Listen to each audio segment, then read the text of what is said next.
Howdy guys,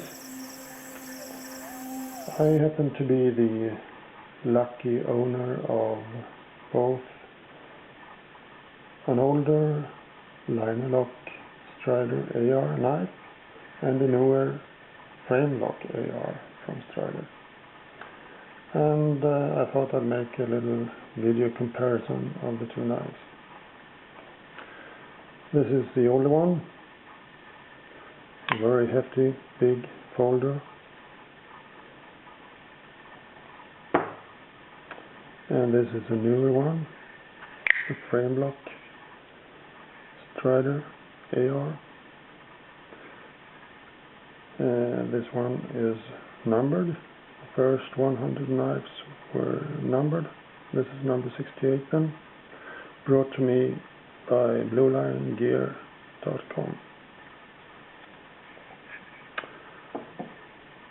The overall length of these knives are the same, about 9.5 inches. The blade length is 4 inches from the handle, and the blade thickness is the same for them both as well, 3/16 of an inch, the same as for my SMF. The grind, however, differs a bit. The older Linerlock knife has a flat grind, the grind going all the way from the edge up to the spine, while the newer Framelock AR has a 3/4 grind going about 3/4 of the distance from the edge towards the spine.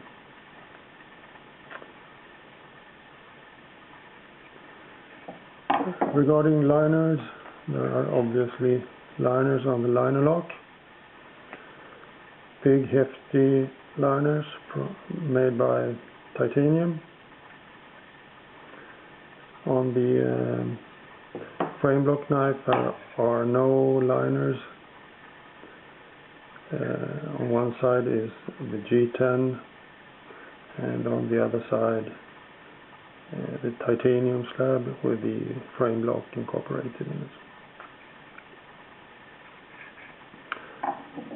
it. One thing that immediately strikes you on picking these knives up are the difference in thickness, in handle thickness.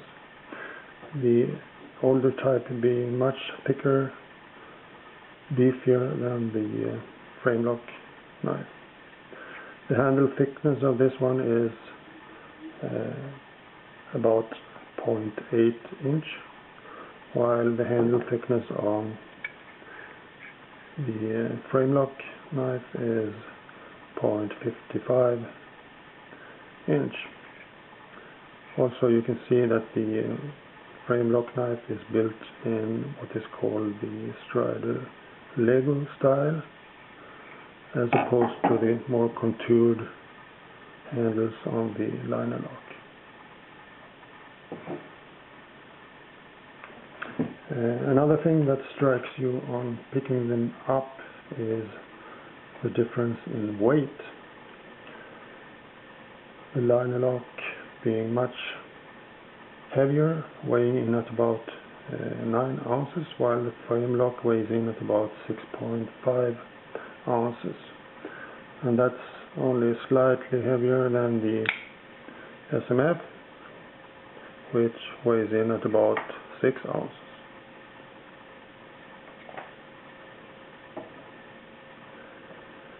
The basic construction is a bit different too. The Linerlock has a see-through construction that is easy to keep clean. You can see right through the handle, while the Framelock has a less open construction. You can only see through part of the handle, and that is due to the backspacer integrated into the side of the knife, the G10 side. I suspect though that a frame lock might be a bit easier to keep clean than the Linerlock.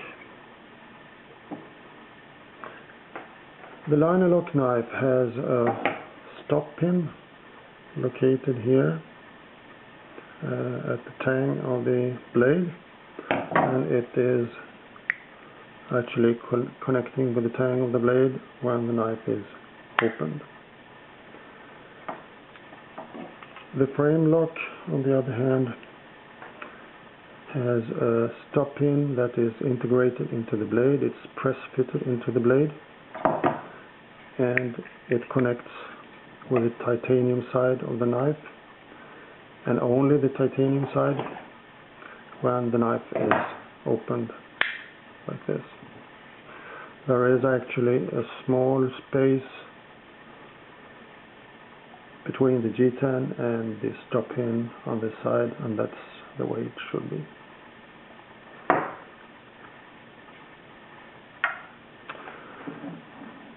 In conclusion, the old type Linerlock knife is heavier, thicker, feels a bit beefier, and gives the impression of being stronger, but I wouldn't bet on that without testing them, and I'm not gonna do a destruction test on these knives. I think they are both very sturdy folders that can take almost anything you throw at them. Also, I think maybe the new Framelock version is a bit easier to carry, a better EDC knife due to it being slimmer and lighter. And yeah, that's about it, I guess.